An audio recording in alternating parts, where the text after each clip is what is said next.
और उस विषय में सबसे पहले मैं अभिनव को अभी रिसेंटली कहीं जाना पड़ गया, अदरवाइज हम दोनों साथ में ही आप लोगों को एड्रेस करने वाले थे। सबसे पहले तो आप अपने सभी मीडिया के भाइयों को बहुत ही मैं अपना आभार व्यक्त करता हूँ कि आप सभी ने बड़े रिस्पॉन्सिबल तरीके से हम लोगों का जो भी इसमें लॉ एंड ऑर्डर में आपने अपने तरफ से दिया कर जो चीज़ों से कराया और जो पक्ष रखा एकदम उसको बड़ी स्पष्ट रूप से रखा, जिससे कि हमको इसमें हेल्प भी रही।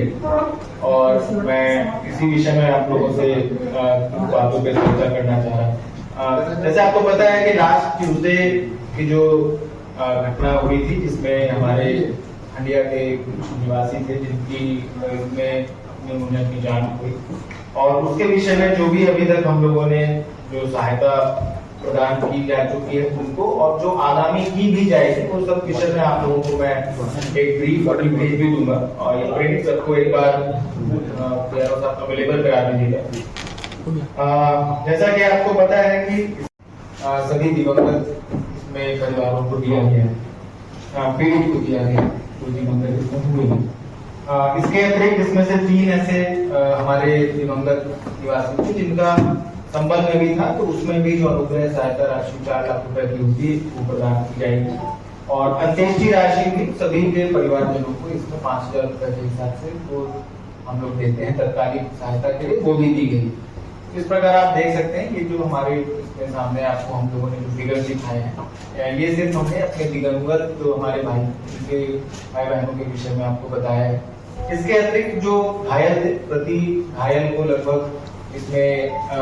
एक 50,000 की राशि पीएम एक्सग्रेशिया सीएम स्वेच्छानुदान गवर्नमेंट ऑफ गुजरात की तरफ से लगभग 1.5 लाख की राशि घायलों को दी गई है, क्योंकि इसमें हमारे 2 ही घायल रहे, शेष ज्यादा इसमें अपनी इंजरीज को सर्वाइव नहीं कर पाए और दिवंगत हो गए, इस कारण से ऐसा। अब इसके अतिरिक्त जो हमारे परिवार के लोग यहाँ रह जाते हैं, एक मैं आपको उसमें पूरा एक पत्रक भी दूंगा, जिसमें कि इनको राष्ट्रीय परिवार सहायता के अंतर्गत हम लोगों ने 2 पीड़ितों को इसमें 20,000 रुपए, जिसमें कि परिवार के मुखिया की यदि निधन हो जाता है तो उसको दिया जाता है, वो भी दिए हैं। सभी इन पीड़ितों के हमारे खाद्यान्न पर्ची पूर्व से बनी हुई थी, तो नेशनल फूड सिक्योरिटी एक्ट के अंतर्गत ये लोग सब पंजीकृत थे, राशन और ये सभी उनको प्राप्त भी किया जा रहा है इसके द्वारा। इनमें से 2 पीड़ितों के प्रधानमंत्री सुरक्षा बीमा योजना के भी इसमें क्लेम्स हम लोग अभी रिकवर कर रहे हैं, जिसमें इनको बैंक के माध्यम से इस बीमा योजना के अंतर्गत 2 लाख रुपए की राशि और प्राप्त होगी। इसमें ऐसे 2 बच्चे थे जिनके पालक नहीं रहे, दोनों पालक नहीं रहे, तो हमारे एक स्पॉन्सरशिप स्कीम होती है, स्पॉन्सरशिप स्कीम के अंतर्गत प्रति माह 4,000 ऐसे बच्चों को दिया जाता है। और इनके इसके अतिरिक्त इनकी जो अभी शेष जो पढ़ाई रह गई है, वो भी जिला प्रशासन उसमें सहयोग करेगा, पूर्णतया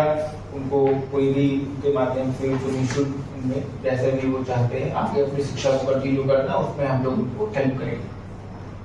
और इसके अतिरिक्त 2 बच्चियां जो थी जो ग्रेजुएटेड हैं इसमें, उनको भी, क्योंकि उन्होंने ग्रेजुएशन कर लिया है तो वो पोस्ट ग्रेजुएशन करना चाहती हूँ या उनको कोई व्यवसायिक अपने अवसर देखने हैं, तो उस विषय में भी हम लोग उनसे मिलकर उनको बता भी दिया है। थोड़ा सा क्योंकि अभी उनका शोक का पीरियड है, तो हमने यही कहा है कि जब आप कंफर्टेबल हो हमारे तहसीलदार के माध्यम से हमें सूचना करें, हम लोग स्वयं वहाँ पे उनको दस्तावेज देके उनको एक पूरे तरीके से इसमें रिहैबिलिटेट करेंगे। और इसके अतिरिक्त प्रधानमंत्री आवास, क्योंकि वहाँ सभी इसमें से परिवारों को मिले थे, 2 परिवारों के शेष थे जिनका आवास इसमें नाम जोड़ लिया गया था,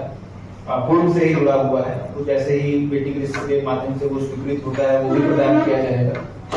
एक था कि जो, क्योंकि आपने देखा होगा ये हंडिया के थोड़ा सा आउटर एरिया में अभी सिचुएटेड है, जहाँ सेटल्ड है, और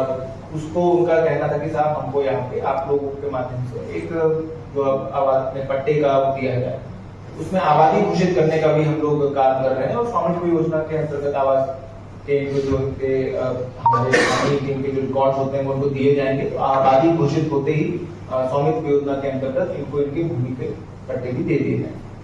तो कुल मिला के जो मुख्य आपने भी बात की होगी, और इसके अतिरिक्त कुछ ऐसी डिमांड थी जो कम्युनिटी ओरिएंटेड थी, एक रोड को लेकर और ये सब था, क्योंकि आपने देखा होगा वहीं पे हमारा एक